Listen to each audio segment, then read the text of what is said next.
Hey guys, what's going on? This is Pants Art Dragon, and today we'll be doing the top 5 best top laners for patch 5.22, or the preseason if you want to call it, or season 6. So there was actually a hotfix where they nerfed the crit mastery to only proc on champions now. So I don't think the crit champions like Tryndamere and Yasuo are OP right now, but they're still pretty good. But as of the top lane meta, it's going to be tanks because of the mastery code Grasp of the Undying and other mastery changes.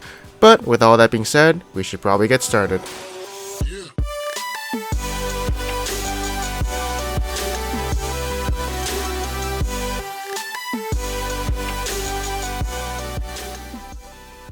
Alright, so at number 5 we have Jackz. So Jackz in this meta is abusing the Gunzo's Rageblade, which does have really good synergy with him along with Tex-Hit Gunblade.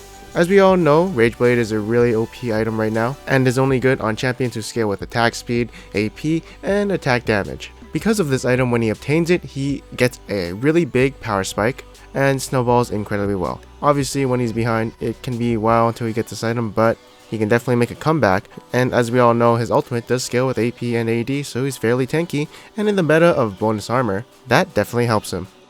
Next up at number 4 is gonna be Shen. So his kit has synergy with Grasp of the Undying and Runic Armor, two masteries which are really good right now, and he's also a tank, which is really dominant in the top lane, and a bit in the jungle right now.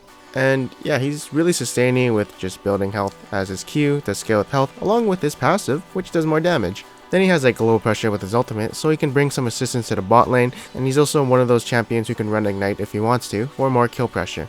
But yeah, honestly, since he was good in Season 5, and having the tank mastery OP meta in preseason, he's just really strong right now. Next up is going to be Hecarim, so again, he's actually going to be taking the Undying Grass mastery, and he also makes use of the Runic Armor mastery with his W, so he'll be sustaining a lot in the teamfights and the laning phase. Although Trinity Force did get nerfed, I feel like the masteries also helped him too. Plus he can just stack a bunch of armor and be a really tanky bruiser.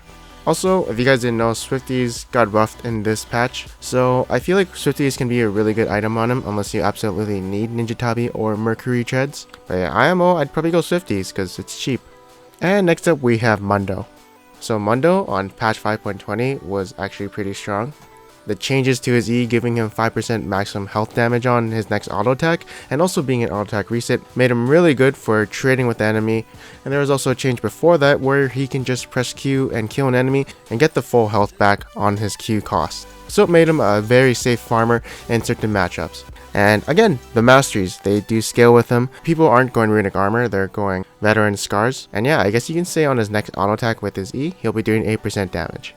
Next up we have Malphite. So Malphite, really dominant with both the mastery, and he also has a lot of bonus armor coming from his W. And since he scales with armor, that's a good thing for him. So if you're an AD caster or an AD marksman, it's probably going to be really hard to take him down as he has so much armor and also has a decently high base armor. So since a lot of people are avoiding the Last Whisper because it kind of sucks, this is good for him. And as we know, AP mages right now kind of are in a bad spot, but even if there is AP on the other team, just buy like a Banshee's Veil because it gives 70 magic resist and you're good to go.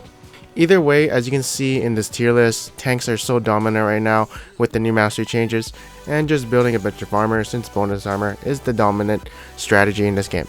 Next up we'll be doing some honorable mentions, and first up is going to be Aurelia. So Aurelia in this patch is a Gunzo Rageblade user. She doesn't scale as well as Jackz does, but you know, she can still make use of it as her E and R have pretty decent AP ratios.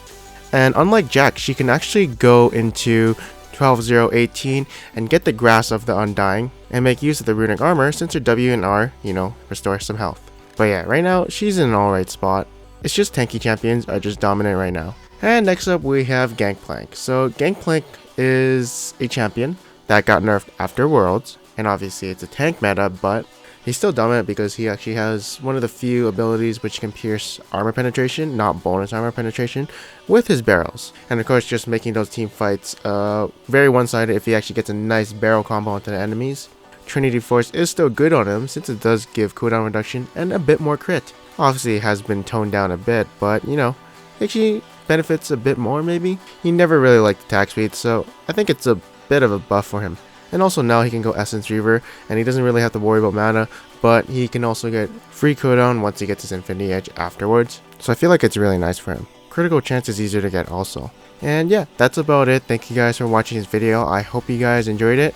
If you guys did enjoy this video, make sure to leave a like as it does help my channel a lot, and subscribe if you want to see more tier lists, as I'll definitely do one next batch since there's probably going to be a lot of changes. If you want to check out the jungle tier list or even AD carry tier list, check out the annotations in the outro. And yeah, again, I'm Panzer Dragon, and I'll see you guys next time.